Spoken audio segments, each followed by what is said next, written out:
Hello friends, good morning. আমি যশোর চলে এসেছি আজকে তোমাদের সাথে একটা ধামাকাদার ব্লগ নিয়ে।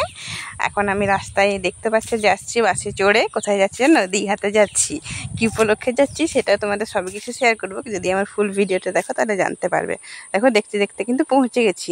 আমরা ভোর 4টার সময় বেরিয়েছিলাম আর এখন প্রায় 11টার মতন বাজে। আমরা 9টার দিকে পৌঁছে গেছিলাম ওখানে দীঘাতে। একটু ফ্রেশ হয়ে খাওয়া দাওয়া করে এখন বেরিয়ে পড়েছি। আমরা যাব এখন সি বিচে। তো দেখো কে কে আছি। আমি আছি, বাবা মানে আমার শ্বশুরমশাই, শাশুড়ি মা, আমার মা, ভাই, বর আর আমার দুটো পুচকু আর আমার নন্দাই বিকেলের দিকে আসবেন। মানে নন্দাইয়ের ডিউটি আছে, তো সে ডিউটি করে পরে আসবে। আর এটা হচ্ছে রবিবারের ব্লগ। রবিবার দিন গিয়েছিলাম, তো এডিট করতে একটু সময় লাগলো আমার। তোমরা তো জানোই দুটো বাবু নিয়ে আমি পেরে উঠি না। দেখো সি বিচে পৌঁছে গেছি আর প্রচুর ভিড় ছিল। মানে আমরা এখন ওল্ড দীঘাতে আছি। আমরা নিউ দীঘা দুবার ঘুরে ফেলেছি অলরেডি। আগের বারে যখন গিয়েছিলাম তখন নিউ দীঘাতে ছিলাম, তো বললাম এবারে ওল্ড দীঘাতেই থাকবো। সেখানেই আমরা রুম বুকিং করেছিলাম অনলাইনে।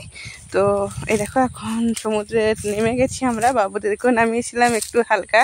তো আমার বড় বাবু প্রচুর ভয় পাচ্ছিল আর ছোটো বাবু তো প্রচুর মানে নামতে চাইছিল আরও বেশি গভীর জলে, কিন্তু তাকে নামতে দেওয়া হয়নি। তখন একটু ছবি তোলাতুলি করছি। তো এই দেখো ছোটোকে আমরা দেখে নাও, তোর বাবার কোলে চেপে আছে। প্রচুর আনন্দ করেছি। দুদিন সি বিচে মানে দুদিন সমুদ্রে নেমেছিলাম।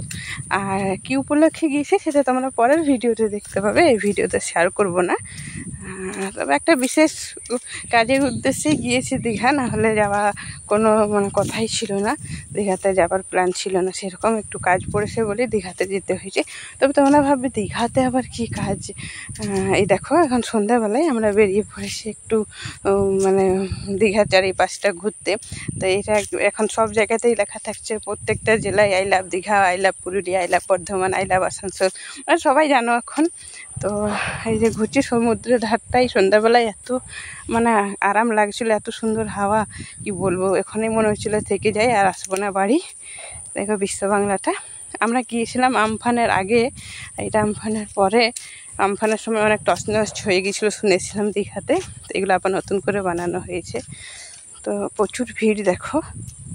হ্যাঁ, বাবুগুলো প্রচুর খেলা করছে। দেখো দুজন মিলে কেমন ছোটাছুটি করছে, আর তার দাদু ঠাকুমা দিদা মিলে সবাই মিলে খালি আগলাচ্ছে। আমি তো বাবা সেই সময় টেনশন ফ্রি ছিলাম, কোলমুক্ত ছিলাম, মানে কোলে নিতে আমার কোনো নিতেই হয়নি আমাকে কোলে। বিন্দাস ঘুরে বেরিয়েছি খালি সেখানে। দেখো কি সুন্দর চারিদিকটা দেখতে লাগছে। দেখো আমার বড় বাবুকে খেলা করছে কি সুন্দর ভাবে।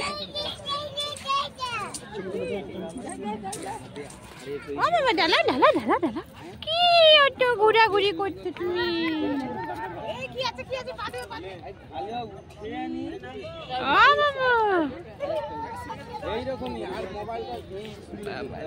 দেখো কাণ্ড।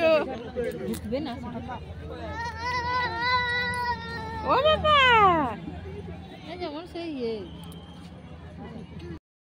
দেখলে তো আমাদের ছেলের কাণ্ড। আর এখানে দেখো পরিবেশটা কি সুন্দর, একদম পরিষ্কার পরিচ্ছন্ন সব চারিদিকটা দেখে খুব শান্তি ফিল করছিলাম এখানটায়। তো পরিবারের সঙ্গে ঘুরতে যাওয়া, আনন্দ করার একটা বেশ আলাদাই মজা লাগে। সবাই মিলে ঘুরতে যাওয়া, কেউ কেউ তো একা একা ঘুরতে খুবই ভালোবাসে। মানে পরিবার পরিজন কাউকে মানে মানেই লাগায় না কেউ। আর বাবুদেরকে দেখো কত সুন্দর গাড়িতে চড়িয়েছি, মানে চালাইনি কারণ ওরা এত ছোটো অনেক ভয় পাবে, খালি একটু ছবি তোলার জন্য গাড়িতে চাপিয়েছিলাম। তো তারা অনেক খুশি। আর পরের বছর কোনো সময় কোথাও গেলে গাড়িগুলো মানে চালাতে শেখাবো আর কি, চালাবো আর কি। এখন যেহেতু ছোটো আছে তাই চালাইনি।